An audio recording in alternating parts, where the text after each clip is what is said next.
Bonjour tout le monde, je ne sais pas si vous êtes de mon avis, mais je trouve qu'on ne voit pas assez de création de pages de scrap et je trouve ça un petit peu dommage parce que c'est quand même ça la base du scrapbooking, hein, pour moi du moins.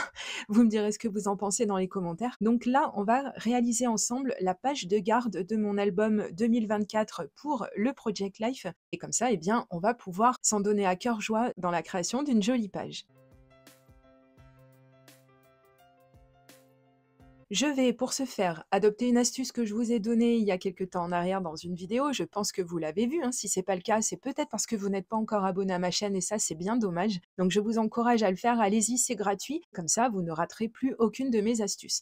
Donc, l'astuce dont je vous parle, c'est de recycler un papier qu'on n'aime pas ou comme ici dans ce blog de chez Action, un papier qui est raté puisque j'espère que ça se voit quand même à la caméra. Mais en fait, les paillettes qu'ils ont essayé de mettre, en fait, sont complètement, enfin, c'est vraiment pas gracieux et je me vois pas du tout utiliser ces papiers comme je devrais, donc je préfère retourner le dit papier puisque le verso est blanc et de m'en servir comme base pour une page de scrap puisque c'est bien, ces papiers sont assez épais et moi j'aime beaucoup travailler les papiers épais. Je vais sortir un pochoir, ne le cherchez pas, il n'est pas commercialisé puisque celui-ci je l'avais trouvé sur internet puisqu'il a été découpé par mon plotter de découpe électronique Silhouette, donc c'est une machine que je vous ai déjà présentée plusieurs fois en vidéo et donc si vous êtes un petit peu curieux, je vous laisse aller chercher. Mais donc c'est une machine qui permet de faire, des découpes, vraiment très, très chouettes. Et là donc, justement, en l'occurrence, j'avais fait une découpe sur de l'acétate, ce qui me permet de réaliser des pochoirs maison et ça, c'est vraiment, vraiment bien. Ça évite, d'acheter, des pochoirs en veux-tu, en voilà et puis, c'est bien parce que c'est de la récup, puisque moi l'acétate que j'utilisais à ce moment-là, c'était, du plastique de récupération puisque en ayant, travaillé dans certaines entreprises, récupérer pas mal de ces feuilles plastiques en fait qu'on vient mettre à l'avant des dossiers, qu'on doit relier et ça, ça marche, nickel chrome pour quand on veut créer des pochoirs avec, sa silhouette par exemple ou aussi avec sa Big Shot, ça fonctionne aussi comme ça. J'ai beaucoup aimé créer ce motif, enfin je l'ai pas créé, je l'ai seulement fait découper à ma machine et je vais le mettre en couleur comme vous me voyez le faire avec, des encres Distress.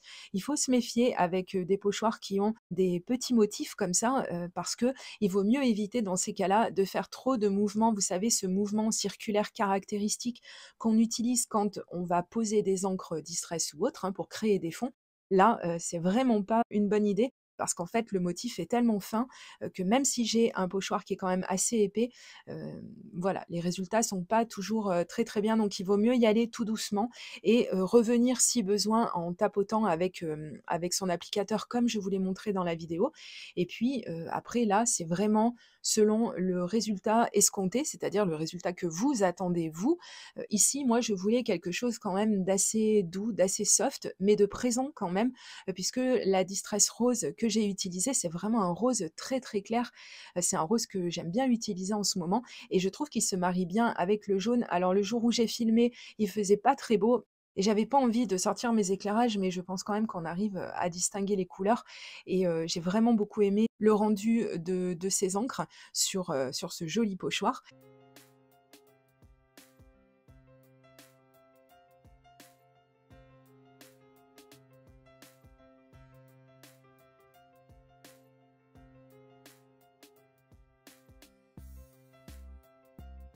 Et ensuite, je vais continuer donc en ornant le fond de ma page. Donc, là, c'est pareil, c'est un petit peu selon votre goût, si vous aimez les choses vraiment chargées ou les choses un petit peu plus, clean et simples. Ça, c'est vraiment vous qui voyez. Donc, j'ai utilisé les derniers tampons de fond que j'ai eus de la boutique Joom. J'avais très, très envie de voir un petit peu ce qu'ils donnaient et regardez, c'est très, très beau et j'ai utilisé la méthode du shadow stamping, mais vous allez voir, on va y revenir juste après. C'est vraiment quelque chose qui donne, des rendus trop, trop beaux.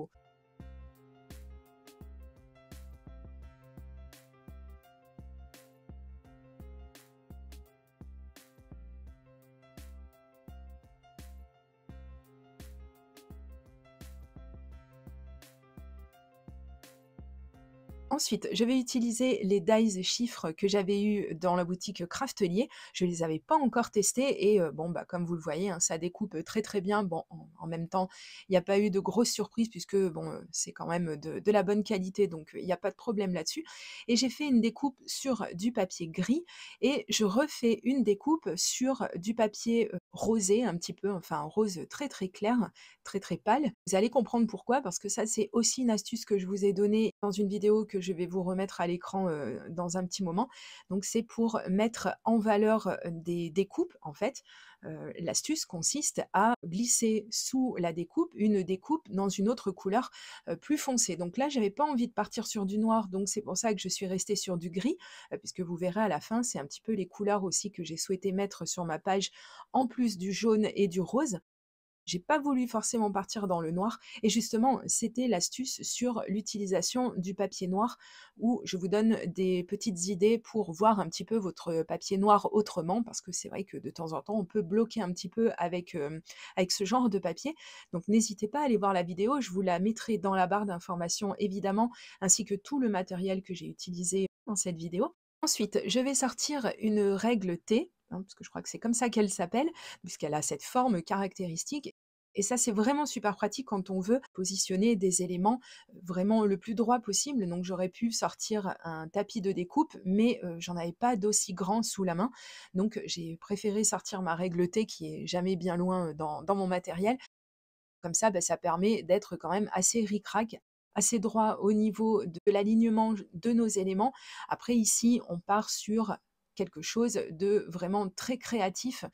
Et là, si j'avais pas été vraiment la plus droite possible, ça aurait pas été, vraiment une catastrophe pour tous les autres éléments.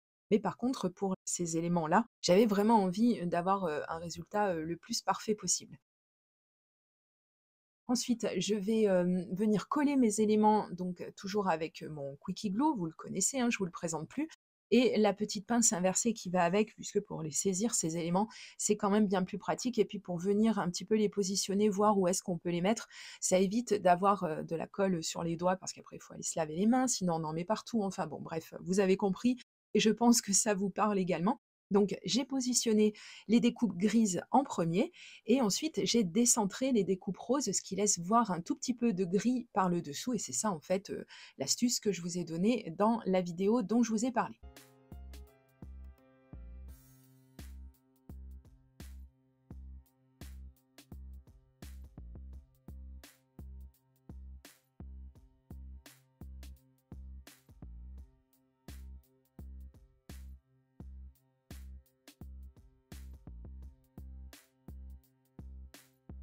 Je vais sortir des tampons à molette, des tampons texte, qui sont vieux comme Hérode, hein, ceux-ci. Ils sont de la marque Heidi Swapp, je ne suis pas sûre que vous les retrouviez encore, si vous les cherchez. Bon après peu importe, hein, vous pouvez utiliser n'importe quel tampon. Moi j'aime bien quand même ressortir des choses qui datent un petit peu, parce que, beh, ça permet de faire prendre un peu l'air à notre matériel et puis, bah, parce que voilà, on n'est pas censé n'utiliser que des choses qu'on vient de se procurer.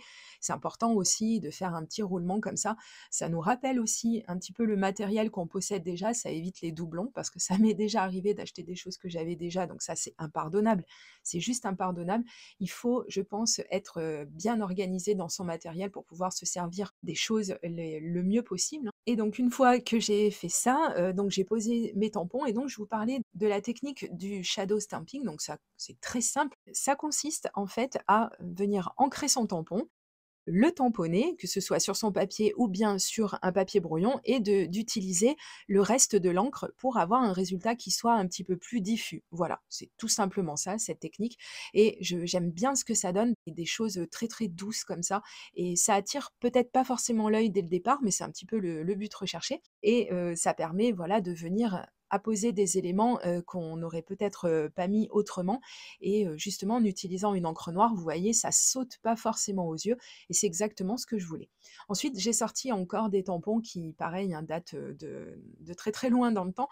Ceux-ci, j'ai dû les trouver peut-être d'occasion sur Vinted, je n'ai pas le packaging, donc je pourrais pas vous dire ce que c'est. Mais en attendant, c'était des tampons qui étaient très en vogue il y a quelques années en arrière et je les ai bien gardés parce que j'aime beaucoup, beaucoup, beaucoup, les motifs qu'ils peuvent avoir. Je trouve que ça fait vraiment, très dynamique sur une page et comme vous voyez, je les ai tamponnés avec une encre qui n'est pas très, très voyante, pas une encre très puissante puisque c'est la Angel Pink, hein, de la marque Memento et j'aime bien parce que justement, vous allez voir cette page, elle regorge de détails qu'il faut chercher et j'ai fait pareil avec des découpes qui sont exactement dans le même esprit, que j'ai découpé sur un papier rose tendre, hein, c'est pareil, je voulais pas que ça attire trop l'œil et après j'ai collé mes petites, découpes et j'ai fait des tamponnages un petit peu de façon aléatoire. Là encore, il n'y a pas vraiment de règles, hein, c'est ce que je vous dis. Au début, je voulais partir sur quelque chose de très, très clean, hein, très, très propre, très, très, tout est à sa place et cetera et puis c'est souvent comme ça quand je crée une page où, j'aime bien rajouter, pas mal d'éléments et surtout des petits détails, des petits éléments cachés ou pas cachés d'ailleurs, hein, comme les gouttes d'encre de Chine que j'ai mis un petit peu partout sur ma page et vraiment j'aime bien le résultat. C'est quelque chose qui me plaît beaucoup.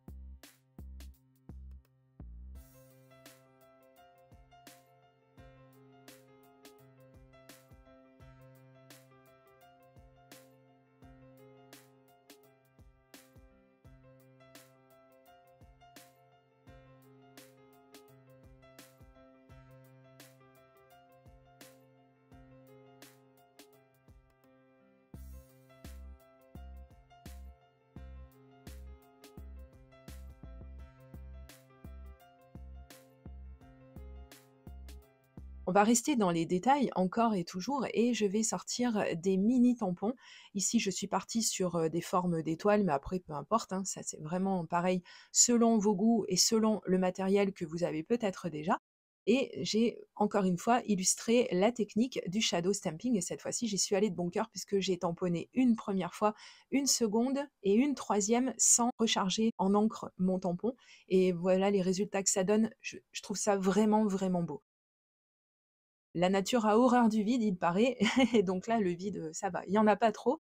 Mais, comme vous le voyez, pour donner vraiment de la dimension à tout ça, je n'ai quand même pas rempli ma page. C'est-à-dire que tout autour du centre de la page, il y a rien ou très peu de choses, hein, quelques petites gouttes, noires. C'est vrai que je trouve que vraiment ça ramène l'attention de l'œil au centre de la page, vraiment sur les éléments qu'on voulait mettre, en valeur et le résultat me plaît énormément et je suis très, très contente de la tournure qu'a pris cette page et donc, eh bien, il ne me reste plus qu'à sortir mon nouveau classeur de Project Life, puisque celui-ci, il va, démarrer l'année avec moi. Donc, vous voyez, je suis déjà un petit peu en retard, hein, puisqu'on est déjà courant janvier et que j'ai pas encore, positionné les pochettes à l'intérieur puisque ça, ce sont des pochettes qui accueillent des pages 30-30, mais il y a des pochettes caractéristiques pour le Project Life. Et ça, si vous voulez en savoir plus, juste à la fin de cette vidéo, je vais vous mettre ma playlist sur le Project Life et tout ce qu'il y a à savoir dessus. Donc n'hésitez pas à aller jeter un petit coup d'œil.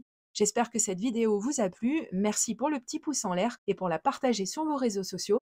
Et je vous dis à très très bientôt pour de prochaines vidéos création. Gros bisous, bye bye.